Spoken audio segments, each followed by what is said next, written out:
Boa noite, olha só. Semana passada nós falamos em relação à continuidade que a gente iniciou, né, falando sobre o infarto agudo do miocárdio.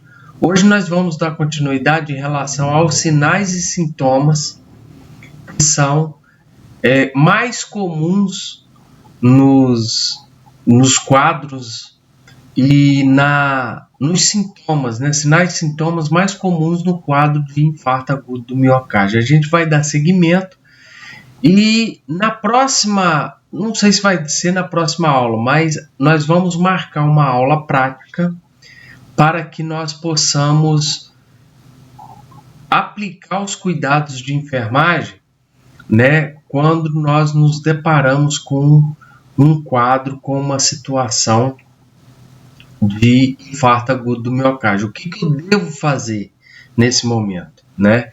Então a gente vai marcar uma aula prática lá no laboratório. O nosso laboratório é muito bom e ele nos proporciona um ambiente assim mais presencial até a gente voltar às aulas, né, presenciais, porque não tá fácil para a gente, não tá fácil para vocês. A gente sabe que nós estamos passando por um período, que esse distanciamento social, essa pandemia está causando, vários problemas aí na nossa vida, no cotidiano, e nós precisamos estar presente, precisamos estar atualizados, mas também a questão da aula presencial ela é muito importante, porque o aprendizado ele tem como ser mais aproveitado, porque quando a gente está na aula presente, o que vai acontecer? As dúvidas que vão acontecendo tem como esclarecer naquele momento, e na aula online já fica mais difícil, de tirar algumas dúvidas de vocês em relação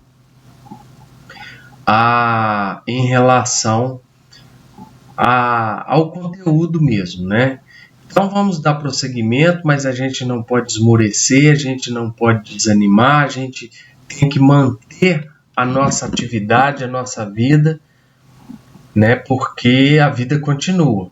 Mas também a gente olhando para outro lado, o isolamento social, esse período que a gente está passando, ele é muito importante. Por quê?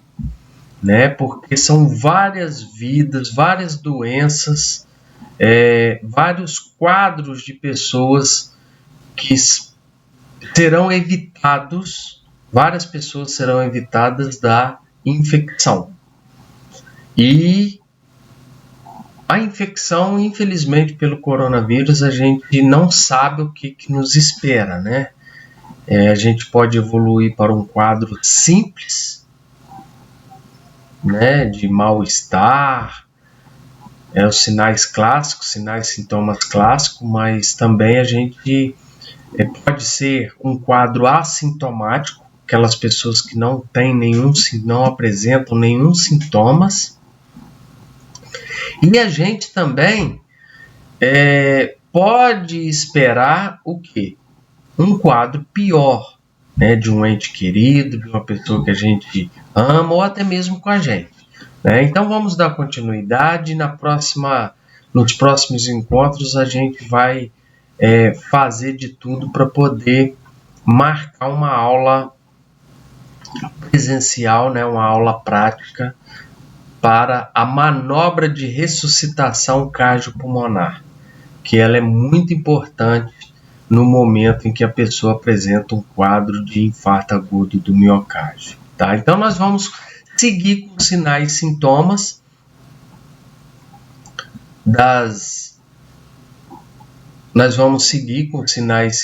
do infarto agudo do miocárdio e vamos falar sobre tratamento, sobre alguns exames que são passados naquele momento ali, para que possamos fazer e entrar num quadro para poder salvar aquela pessoa, tá bom? Dor súbita, o que pode acontecer quando a pessoa está infartando, né? Dor súbita, né? Aquela dor de repente, aquela dor rápida e intensa na região retroesternal, né? No externo, já expliquei vocês aonde fica o externo, né? Um tipo de sensação de esmagamento do tórax, né? Que pode irradiar para a parte superior do abdômen, ombro, pescoço e braço esquerdo. A dor, ela é contínua, não é aquela dor que vem e passa, né? Ela é uma dor contínua e tende a aumentar a intensidade, tornando-se, muitas das vezes, insuportável, tá? Não é aliviado com o repouso, nem com a administração de nitritos, né? Que são medicamentos vasodilatadores. O pulso pode tornar-se rápido, irregular e fraco, sendo, às vezes, quase que imperceptível. Pode ocorrer ainda hipotensão arterial, a pressão da pessoa, né? A pressão arterial da pessoa pode cair, tá? Sudorese, aquela sudorese generalizada, a pessoa começa a transpirar, suar muito. A pessoa fica num quadro de palidez, náuseas, vômito, né? Náuseas é enjoo, vômito, dificuldade respiratória. Cianose, a pessoa pode apresentar um quadro cianótico, a pessoa pode começar a ficar roxa nas extremidades, né? E pode levar a uma parada cardíaca e respiratória. Por quê? O pulmão, ele depende do coração para poder receber o sangue e oxigenar o sangue. O coração, ele precisa receber dos pulmões o sangue oxigenado. Então, quando há um comprometimento na parte cardíaca, né, principalmente o infarto agudo do miocárdio, se esse quadro ele não for revertido, a pessoa pode apresentar uma parada respiratória também. Ou vice-versa, uma parada respiratória também pode levar a uma parada. Também não, vai levar a uma parada cardíaca. Tá? Pode acontecer febre, né, que ela vai surgir após 24 horas do infarto, porque às vezes tem pessoas que ficam infartadas, né, começa a sentir algum desconforto precordial, alguma dor, ele acha que é uma coisa simples e daí 3 dias os sinais e sintomas aumentam, ele vai procurar um pronto-socorro, vai procurar um médico, o médico vai fazer um histórico, vai fazer a anamnese, vai examinar esse paciente e pode detectar que ele esteja infartando, tá? 1 dia depois, 2 dias depois. Isso vai depender da lesão cardíaca. Os sinais e sintomas decorrentes do infarto, eles assemelham-se aos da angina, né? Que a gente já falou sobre angina pectoris, né? Mas difere em alguns pontos. Primeiro, a dor da angina, geralmente, ela é precipitada por algum fator, como citamos, né? Nervosismo, esforço, né, físico, aquela pessoa que começa a andar rápida, né, pode começar a sentir algum desconforto precordial, tá? Esse é o caso da angina. Desculpa, pessoal. O caso do infarto, na maioria das vezes, ele ocorre sem nenhum fator desencadeante, tá? Na maioria das vezes ele ocorre sem nenhum fator desencadeante, nem nervosismo, nem estresse, nem uma atividade física, né? E podendo mesmo aparecer com o indivíduo em repouso. Segundo a crise anginosa, ela é aliviada com o quê? Com repouso e com administração de vasodilatadores, de medicamentos, nitritos. O infarto ele não alivia a dor, tá? Ela persiste e tende a aumentar de intensidade. No idoso, a manifestação dos sinais e sintomas não é específica, né? Porque não tem como especificar se é ou não um infarto na pessoa idosa, tá? O diagnóstico ele acontece a partir de quê? Da história do paciente, do histórico do paciente, né? De acordo com o histórico do paciente, que ele vai relatar para o médico que ele está sentindo, o médico ele vai passar um eletrocardiograma, né? Que pode apresentar algumas alterações. Pessoal, desculpa, tá? E aparece entre 2 a 12 horas do início do infarto. As alterações no eletrocardiograma. É o mesmo ECG. Tá? No ECG pode observar a localização avaliada e a gravidade do infarto. O exame de sangue também ele é solicitado para que possamos verificar a dosagem de algumas enzimas que são produzidas a partir de lesões que acontecem no miocárdio. Quando a gente fala de miocárdio, é o que, gente? É o músculo do coração, tá? Quando a pessoa está infartando, quando esse órgão ele está sendo lesionado, ele começa a produzir algumas enzimas, né? Que a gente usa uma abreviação que é a CK, né? Que a CK é a cretinoquinase. E tem a CKMB, tá? Que é a cretinoquinase no músculo cardíaco. Ela é específica. A CKMB ela é específica para lesões do miocárdio. O LDH, tá? Que é a desidrogenase lática, tá? Né, que é uma enzima também que é produzida, tá, com lesões musculares. O TGO, que no caso do infarto, elas aparecem altas. O TGO e TGP, geralmente, eles estão relacionados a alguma lesão hepática, alguma lesão no fígado. Mas quando a pessoa está infartando, o TGO, que é uma enzima hepática, ela vai estar alta também, tá? E o tratamento? O tratamento de emergência visa aliviar a dor, corrigir o choque cardiogênico e evitar complicações, tá? Choque não é choque de eletricidade, tá? Choque é a diminuição de oxigênio em determinado órgão, diminuição ou ausência de oxigênio em determinado órgão, tá?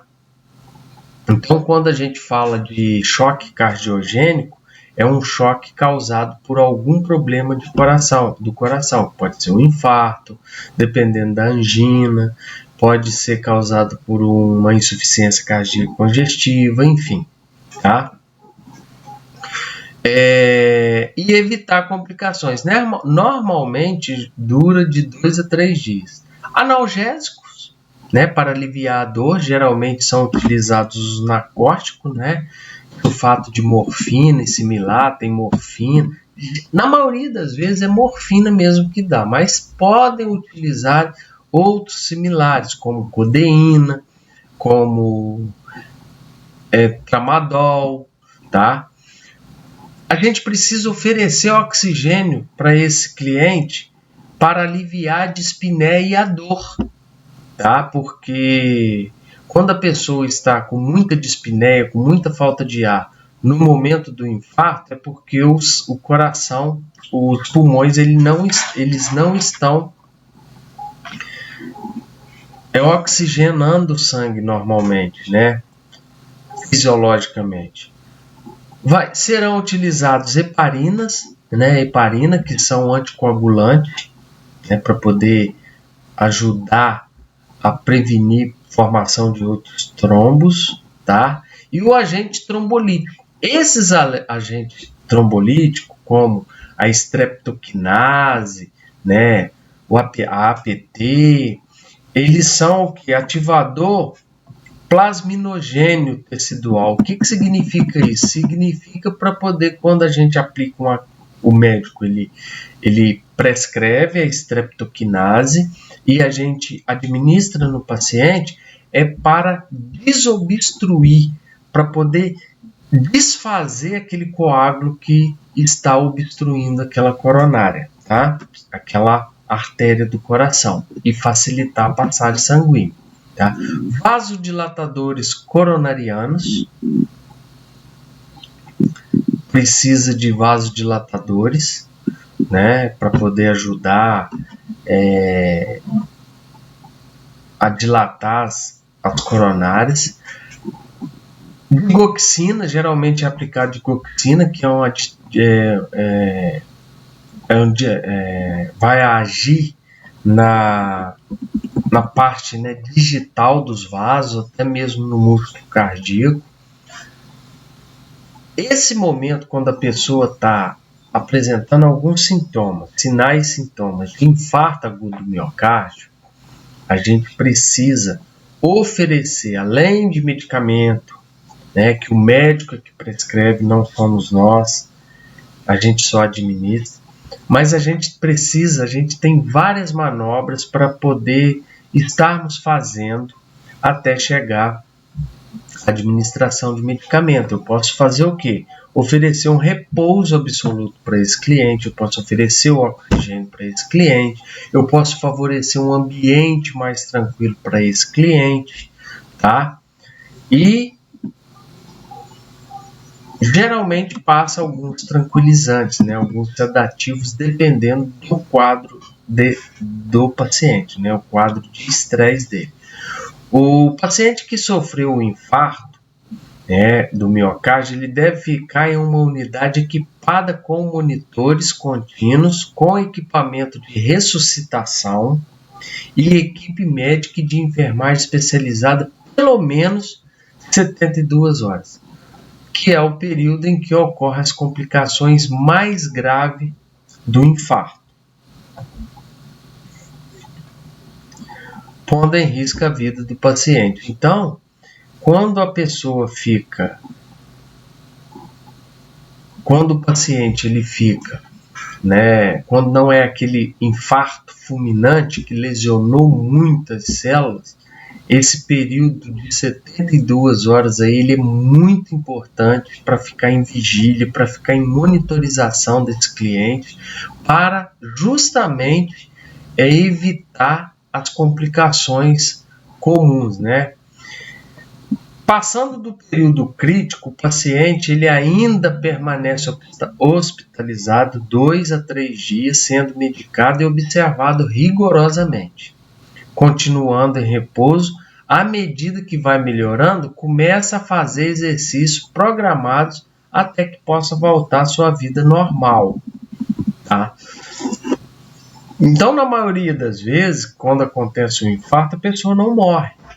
Tá? Mas se não tiver alguns cuidados médicos iniciais, esse cliente, a gente pode perder esse cliente, tá? A dieta do cliente, ela deve ser leve, tá? Bem leve, com pouca concentração de sódio, que é uma dieta hipossódica, né? Uma dieta pobre em gordura, que é uma dieta que a gente chama de hipogordurosa, ou uma dieta de hipolipídica e de fácil digestão, tá? Devendo ser evitado as obstipações intestinais.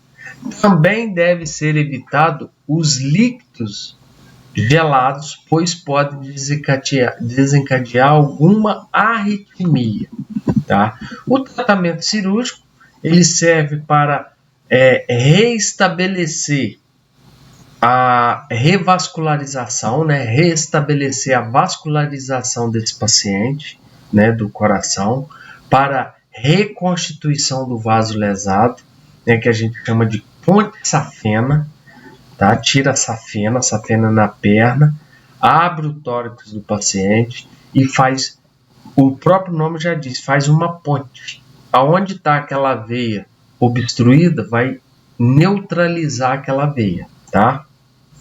E tem a angioplastia. A angioplastia é a inserção, né? É um procedimento invasivo, mas não precisa na maioria das vezes não. É abrir o peito, o tórax do paciente e coloca um stent para poder desobstruir, para poder revascularizar, melhorar a passagem sanguínea naquele local que está obstruído. As complicações mais sérias surgem logo após o infarto são o choque cardiogênico, a fibrilação ventricular, né, que acontece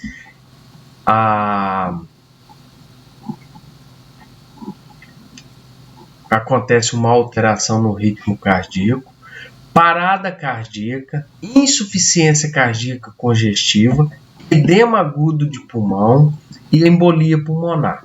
Veja bem, gente, olha só.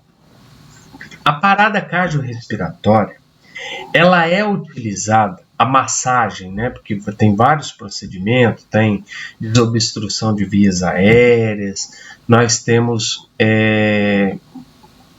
a massagem cardíaca. A gente vai ver o passo a passo, o que é utilizado primeiro, como que é utilizado, a frequência da massagem cardíaca, a frequência da respiração, tá? Que a gente deve estar utilizando.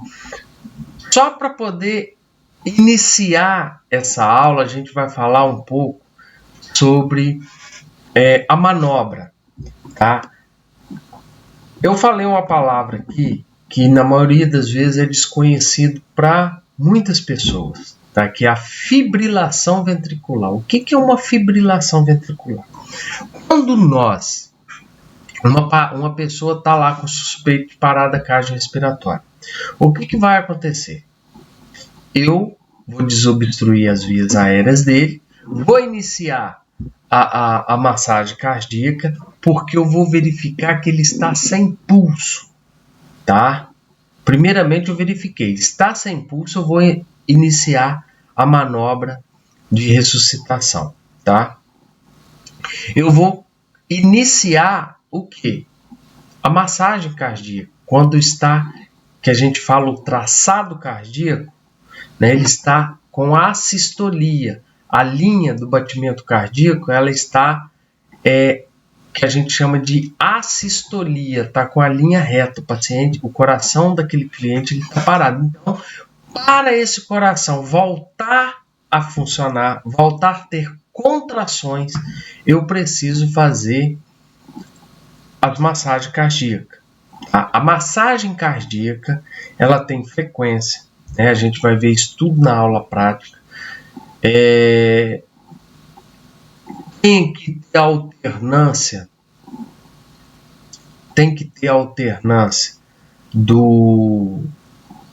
da massagem cardíaca e a respiração, tá? A gente vai ver isso tudinho, tá? Só para vocês entenderem, quando a gente iniciar uma manobra, né, quando nós verificamos que o cliente está sem pulso. Verifiquei que o cliente está sem pulso, eu vou iniciar a massagem cardíaca. Essa massagem cardíaca vai fazer com que o coração volte a bater, volte a contrair, volte a ter atividade.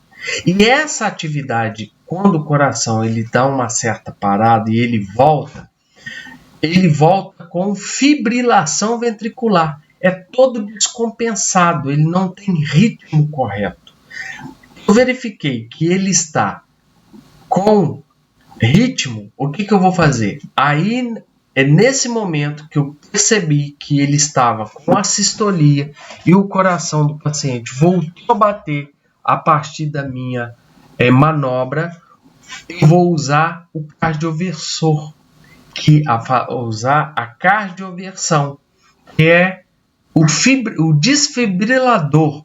Por isso que tem um nome, o desfibrilador, que é aquele choque que dá aquele aparelho que dá um choque no cliente, tá? Então, o coração ele estava com fibrilação ventricular. Como é que é o nome do aparelho? desfibrilador. O que ele vai fazer? O coração ele voltou a ter pulso, ele voltou a contrair, ele voltou às suas atividades, mas voltou de forma irregular. Não vai oxigenar direito, não vai mandar sangue para os pulmões normalmente, para o cérebro, né? E nem vai receber o sangue. Está totalmente desordenado. Para eu ordenar essas contrações, para eu ordenar essas contrações aí, para o coração voltar a ter ritmo, eu vou utilizar o desfibrilador, né, que é o choque que dá no cliente, para ele voltar a ter o seu ritmo correto, tá? Pode complicar para uma parada cardíaca e respiratória, tá? Insuficiência cardíaca congestiva, edema agudo de pulmão, tá? E, por último, né, uma embolia pulmonar, que aí, imagina só, um paciente infartado pode evoluir para uma embolia pulmonar. Esse paciente precisa, na maioria das vezes, passar por procedimentos cirúrgicos, ele precisa ir para uma unidade de terapia intensiva, geralmente uma unidade de terapia intensiva específica para cardiologia, tá? E os cuidados de enfermagem imediato que eu preciso ter com esse cliente? Proporcionar um repouso. Primeira coisa, chegou um paciente suspeito de parada cardiorrespiratória ou infarto, né? O que eu vou fazer? Vou favorecer para ele, vou proporcionar para esse cliente um repouso absoluto. Chegou andando, vou botar ele na cadeira de roda. Chegou andando, conversando normalmente, com sinais e sintomas de infarto, bota ele na cadeira de roda ou bota ele deitado. Tá? Eu não deixo esse paciente andar mais. Controlar os sinais vitais, né? Pressão arterial, respiração, pulso. Se o paciente estiver sendo monitorado, observar constantemente o monitor e reconhecer os sinais de alarme, né? Ou qualquer mudança que estiver acontecendo, né, na monitorização desse paciente através dos sinais e sintomas, tá? Aí dos sinais vitais que eu preciso controlar. Administrar medicamento conforme prescrição, tá? Geralmente mantém-se um catéter na via para administração de medicamentos de emergência.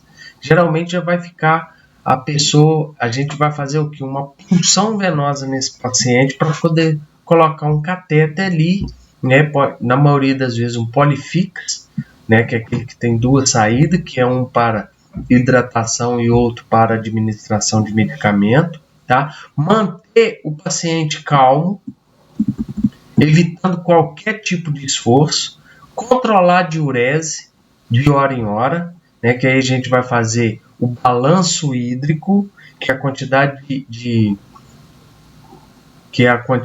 líquido que entra e a quantidade de líquido que sai. A gente vai aprender como que faz esse balanço hídrico, quanto de água que a gente perde na respiração, na urina, na sudorese, tá? Controlar, testar os cuidados de higiene no leito,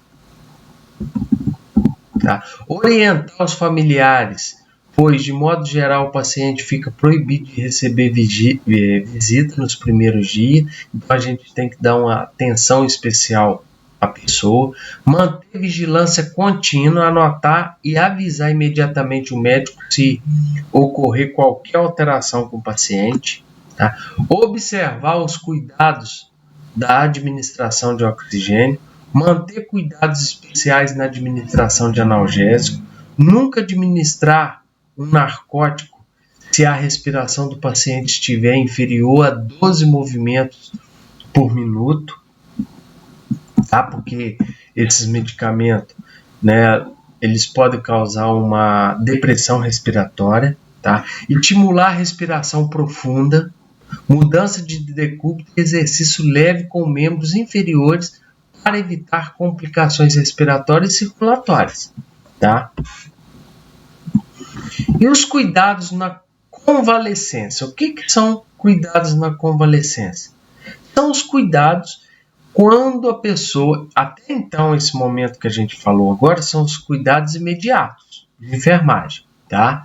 Os cuidados de convalescência é quando aquela pessoa já passou do período de risco e já entrou no período de recuperação, tá?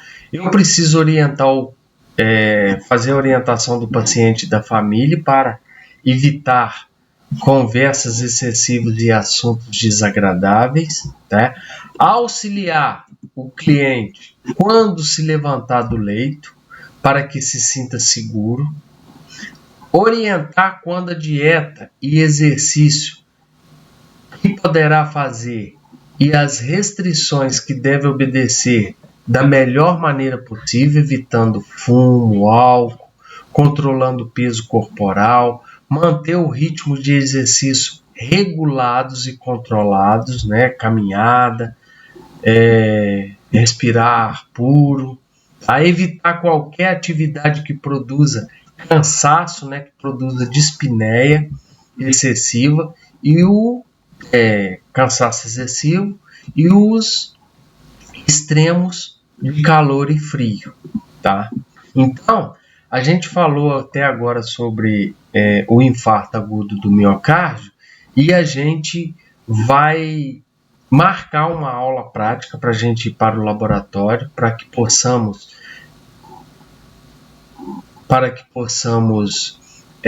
dar continuidade na aula prática e vocês terem um entendimento melhor.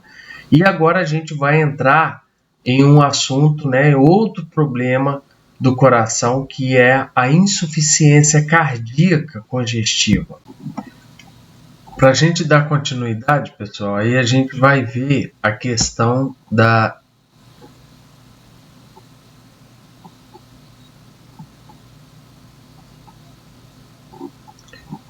a gente vai dar continuidade, né, falando sobre a insuficiência cardíaca congestiva, tá? A insuficiência cardíaca congestiva, ela é uma condição em que o coração não bombeia o sangue tão bem como deveria, né? Pode ocorrer quando o músculo cardíaco ele é muito fraco ou quando outro defeito impede de circulação adequada. Ela prejudica o trabalho do coração de bombear o sangue ao redor do corpo, né? E ao longo do tempo, essa falha faz com que os órgãos recebam menos sangue, né? Pode ser causado, né, por hipertrofia ventricular esquerda, pode ser causada, né, por várias outras condições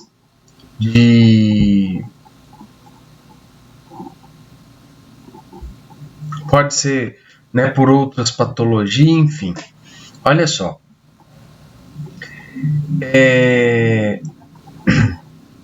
Olha como que acontece o coração, né, quando ele não é preenchido, ele não consegue ser preenchido corretamente, né? As cavidades elas ficam espessas, né, na diástole, é quando o coração ele dilata, ele abre para poder receber o sangue do organismo e receber o sangue oxigenado dos pulmões. E na sístole, que é o momento de contração do coração, o que vai acontecer? Esse coração ele vai ficar, ele não consegue bombear direito o coração, o sangue, né? E aí há um congestionamento de sangue no coração, tá? É uma incapacidade do coração bombear o sangue em quantidade suficiente para suprir as necessidades do organismo, provocando uma congestão, um acúmulo de sangue líquido nos órgãos. Pode atingir inicialmente um lado do coração, lado direito ou esquerdo, tá? Que aí a gente vai falar mais à frente, que é a insuficiência cardíaca congestiva direita e a insuficiência cardíaca congestiva direita e esquerda, tá? As causas, né? Tem vários tipos de causas. Hipertensão com hipertrofia do miocárdio. O que é? Hipertensão pode causar uma hipertensão, a pressão alta, com hipertrofia do miocárdio. O que é hipertrofia? É um crescimento. Essa musculatura aqui, ó, crescida, olha só como é que tá. Esse aqui é uma cavidade, tá, do miocárdio, né, com exceção aqui dessa dilatação. O que vai acontecer? Esse miocárdio aqui, essa espessura do músculo aqui é normal. Aqui já aconteceu o que? Uma hipertrofia. Aconteceu um crescimento do músculo do miocárdio, tá? Diminuindo a câmara do coração, do ventrículo ou do átrio, tá? Aterosclerose, né? Infarto agudo do miocárdio, pode levar a um infarto.